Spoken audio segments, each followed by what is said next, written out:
আজ আমরা শিখব ফলের নাম। তাহলে চলো শুরু করা যাক। এটা হলো বানানা, যাকে বাংলাতে কলা বলা হয়। বানানা মানে কলা। এটা হলো ব্লু গ্রেপস, যাকে বাংলায় নীল আঙ্গুর বলা হয়। ব্লু গ্রেপস মানে নীল আঙ্গুর। এটা হলো ম্যাঙ্গো, যাকে বাংলায় আম বলা হয়। ম্যাঙ্গো মানে আম। এটা হলো গ্রেপস, যাকে বাংলায় আঙ্গুর ফল বলা হয়। গ্রেপস মানে আঙ্গুর। এটা হলো ওয়াটারমেলন, যাকে বাংলায় তরমুজ বলা হয়।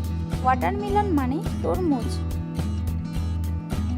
এটা হলো স্ট্রবেরি, যাকে বাংলায় স্ট্রবেরি বলা হয়। স্ট্রবেরি মানে স্ট্রবেরি। এটা হলো স্টার ফ্রুট, যাকে বাংলায় কামরাঙ্গা বলা হয়। স্টার ফ্রুট মানে কামরাঙ্গা। এটা হলো প্রমিগ্রেনেট, যাকে বাংলায় বেদানা বলা হয়। প্রমিগ্রেনেট মানে বেদানা। এটা হলো গোয়াভা, যাকে বাংলায় পেয়ারা বলা হয়। গোয়াভা মানে পেয়ারা। এটা হলো চেরি, যাকে বাংলায় চেরি বলা হয়। চেরি মানে চেরি। এটা হলো অ্যাপেল, যাকে বাংলায় আপেল বলা হয়। অ্যাপেল মানে আপেল। এটা হলো পাইনাপেল, যাকে বাংলায় আনারস বলা হয়। পাইনাপেল মানে আনারস। এটা হলো লিচি, যাকে বাংলায় লিচু বলা হয়। লিচি মানে লিচু।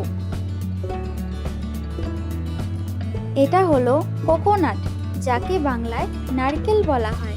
কোকোনাট মানে নারকেল।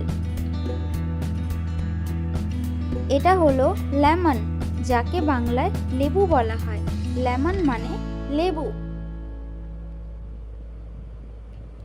পেয়ার, পেয়ার মানে নাশপাতি, যাকে বাংলায় নাশপাতি বলা হয়। এটা হলো কুকুম্বার, যাকে বাংলায় শসা বলা হয়। কুকুম্বার মানে শসা। আমাদের ভিডিওগুলো ভালো লেগে থাকলে অবশ্যই সাবস্ক্রাইব করে পাশে থাকবে। দেখা হচ্ছে পরবর্তী নতুন ভিডিওতে।